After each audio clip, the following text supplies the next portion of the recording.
You're watching Lit Sports Online. The 2018 NFL Draft is in the books, and on this video, we're going to talk about some of the rookies, what we expect from the rookie class. Yeah! Yeah! Yeah!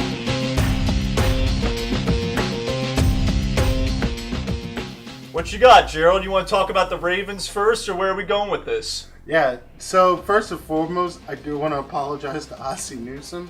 If you watched our last video 2 weeks ago, well, the second to last video we did, I kind of ripped him a new one. I gave Hayden Hurst a lot of shit he didn't deserve. I was sad. I was upset. I thought we were making a bad move. But at number 32, we drafted who I assume is going to inevitably bench Joe Flacco. And I wanted to talk about the Ravens today, and definitely some of their rookies I think are going to make the biggest impact. Number one, that being the tight ends, actually. I'm going to start with the tight ends. So at tight end, we have Mark Andrews and Hayden Hurst. There's also Nick Keizer. Well, I'm not really sure too much about him, but I think Andrews and Hurst are definitely... I think the Ravens have the potential to do what the Patriots did with Gronkowski and Hernandez, minus all the murdering and weird stuff that was going on there. Yeah, I went there. But I think for sure the dual tight end system is going to be great for the Ravens. I mean, yes, we have a few. I think Max Williams is still on the rosters at the current moment. So it's going to be interesting what the Ravens do with them. But I think, honestly, these two young tight ends, they're both pretty decent tight ends. And I think for sure we're going to be stacked at that position for years to come. Do you have any concerns with the fact that they used a first and a third round to grab two tight ends? It seems like a lot of tight end picks. Yeah, and I was confused by it too at first, but I've been watching a lot of highlights from, you know, the rookie training camp, the rookie camp right that's been going on, and I've been impressed. Honestly, I think this works. I mean, you got to think a dual tight end system. I mean, that opens up, number one, the running game, most importantly, which I think, you know, Collins is going to do a great job next year behind those guys. But it also does open up some of the passing game in the middle. I mean, like I said, I'm really interested to see what they do. But obviously it comes down to who's throwing to them. And that is, hopefully, most likely, by Game 4, Lamar Jackson. Now, you know, people were worried about his accuracy, about what he can do. And I'm going to be real with you. John Harbaugh even said in an interview he was impressed by his accuracy, by the fact he's a natural passer. Not to mention, legitimately, at any given time, if he's on the field, he's probably the most athletic person on the Ravens field. And that's something the Ravens haven't had at quarterback, at least at a starting capacity. I mean, we've had Joe Flacco, we had Kyle Bull, I think we had Chris Redmond at one point, Trent Dilfer. These aren't athletic guys. But having Lamar Jackson back there, dude, that opens up a lot. You don't know if he's going to run. You don't know if he's going to pass. And shit, he could probably even pull a fake play and have a pass thrown to him. I mean, we saw they tried it with Joe Flacco a few years ago, a pass from Mark Clayton. It was a beautiful play, by the way. But think about it. You have a guy with the skill set and athleticism of Lamar Jackson, who indeed, if things go well, if he, you know, progresses well, he could be indeed a Michael Vick 2.0. I definitely think the Ravens' plan is to have him sit. Maybe they're trying to sit him the whole... Well, I heard they're going to actually do some packages for him. Yeah, I've heard that too. But my thing is, and me and you were talking about this while you were playing Madden earlier, I don't know how they can't eventually start him or, wait for this, even RG3. Joe Flacco had... Yeah, I mean, probably not RG3. But here's my thing. Joe Flacco had probably the lowest passer rating. He probably was the worst passer in the NFL last year by stats. And you're not going to win You're not going to win games passing like we did last year. I think honestly, if the preseason looks good for Lamar Jackson, I'd say 3 to 4 games he could be the starter. Yeah, I mean, as far as Joe Flacco is concerned, I mean, we all know he had that great playoff run to win that Super Bowl and everything, but. And, I mean, I understand real-life football is different from fantasy football, but if you look at it this way, no one ever drafts Joe Flacco in fantasy, and there's a reason for that, because he doesn't put up big numbers, all right? So, yes, he can manage the game, but, like, eventually you need impact at that position. Yeah, 100%, and that's the problem. There's not a lot of impact, at least last year. I mean, especially last year. You know, I know he was injured the year before. But last year, you know, of course he was coming out to injury, but by the time he was healthy, at least on what they said he was at 100%, he still wasn't doing good. A lot of check down passes. The running backs probably were his leading receivers. I mean, not to mention Dennis Pitta being injured, probably didn't help because that was his number one target in years past. But I don't know.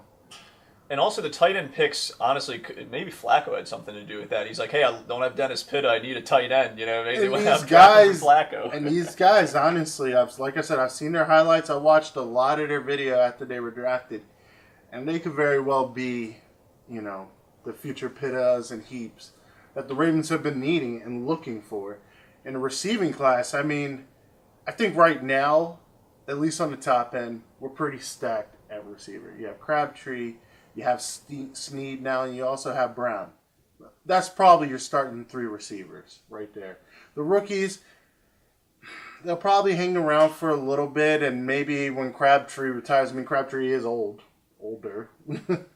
One of them could probably fill that third slot, but I think Brown's probably going to end up being that number 1 receiver eventually.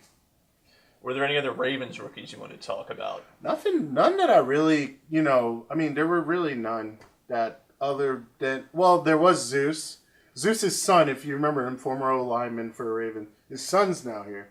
And he definitely, he's a sizable guy. He definitely is going to bring depth to the O-line. And an O-line that definitely needs, youth. So, again, the draft that the Ravens did, they had many, many picks. They did a great job. I was impressed overall by the draft by the Ravens. And as for the other rookies around the league, we're not going to touch on all of them, but I just want to talk about who I think is going to have the biggest impact this year. And starting on the defensive side of the ball, I'm going to say Bradley Chubb on the Broncos is an obvious one. He was like the first defender off the board. You think about how DeMarcus Ware retired. They want someone on the opposite side from Von Miller. So I think he's got an immediate path to not only start right away, but make an impact right away. And, when you talk about impact rookies, number 1, they got to get the playing time. Number 2, they got to be good in year 1. So I think he definitely is going to check both those boxes. And then the other defender I would talk about is Roquan Smith on the Bears. He might be getting a little overlooked a bit, but he was like one of the first linebackers off the board. Bears really needed a linebacker to add to that already strong defense. So I think he's going to step in, and I wouldn't be surprised he gets 90-plus tackles in his first year. I don't think that's too much to ask for, honestly.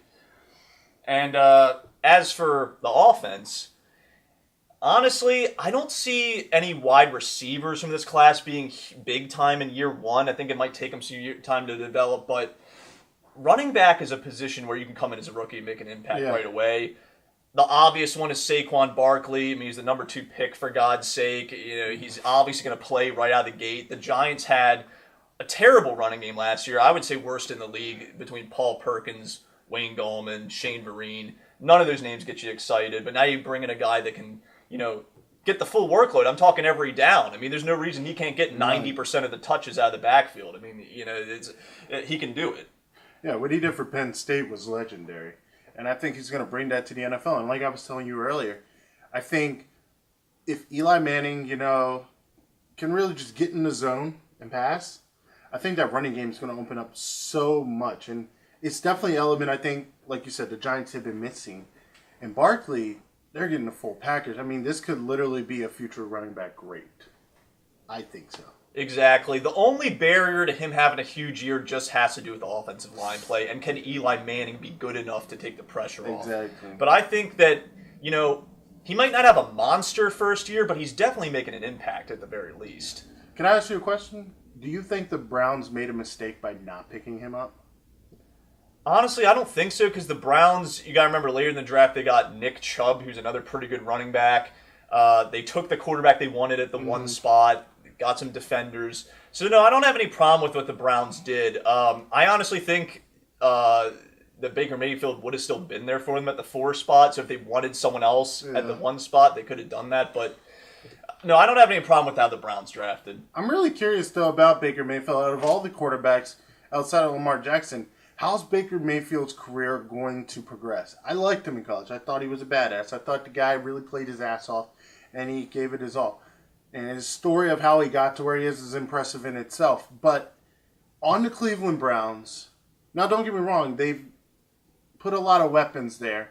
And again, it looked like they were building for a Tyrod Taylor starting, situation there. And I was like, man, if they get Saquon, boom, that's going to be unlocked. But they went and got their quarterback. I'm really curious to see how his career goes, though.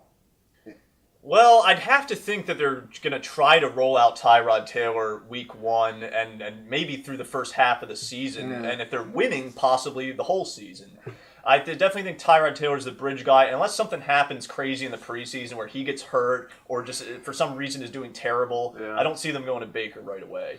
Yeah, I mean, you're right. Mayfield probably isn't going to be the day one start. I mean, Tyrod Taylor himself, he helped the Bills get to the playoffs for the first time in God knows how long.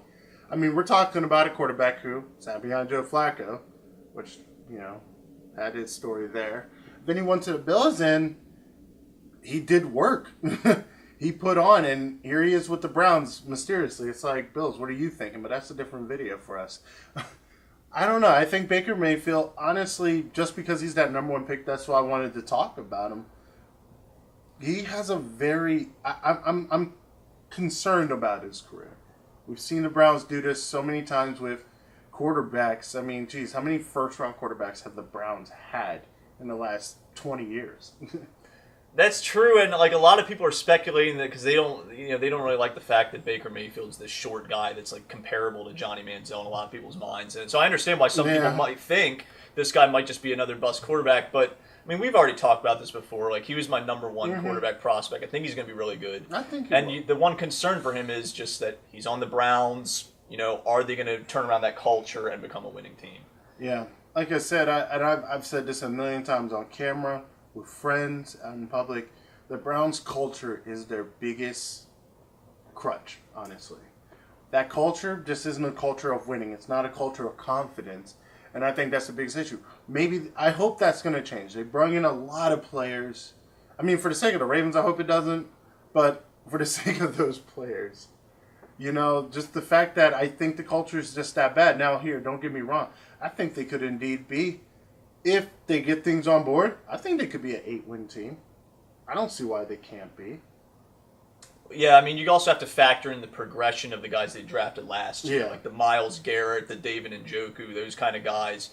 Obviously, they're going to be better in year 2 than year 1. They have the experience behind their belt. You have to factor that into the equation, too. Not to mention everybody that they brung in, from the offseason. And I definitely think Tyrod Taylor and Baker Mayfield are both better quarterbacks to have than Deshaun Kaiser. Yeah. So I don't see why they can't improve here. Yeah, I mean, like I said, I give them 5 to 8 wins. I would not be surprised, how this goes. But I don't know, dude. I'm excited for the NFL season, man. I mean, I've been watching a lot of the rookie camps. I've been just really hyped. After the draft, usually it's all downhill from there where things just really get going. And, dude, pretty soon, training camp's going to be here, preseason, and then opening day. Yeah. And before we go, guys, I also wanted to give you one other impact rookie for offense because Saquon Barkley's too obvious, right? We got to give you a dark horse here. How about Royce Freeman on the Broncos? Anyone talking about this guy? Think about it. The Broncos got rid of C.J. Anderson.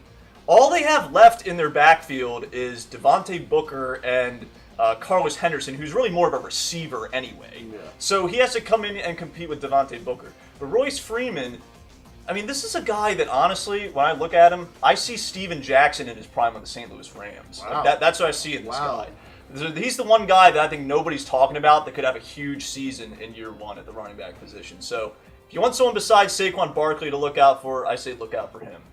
Yeah, again, we're going to probably be talking about a lot about this throughout the summer, getting you ready for fantasy football, getting you ready for our picks that we do all year. I'm excited. Like I said, there's a lot of good rookies out there this year. A lot of, teams going to be looking very new, especially our team specifically. But hey, stay tuned. Make sure you subscribe and like our videos. And yeah, thanks. Peace out.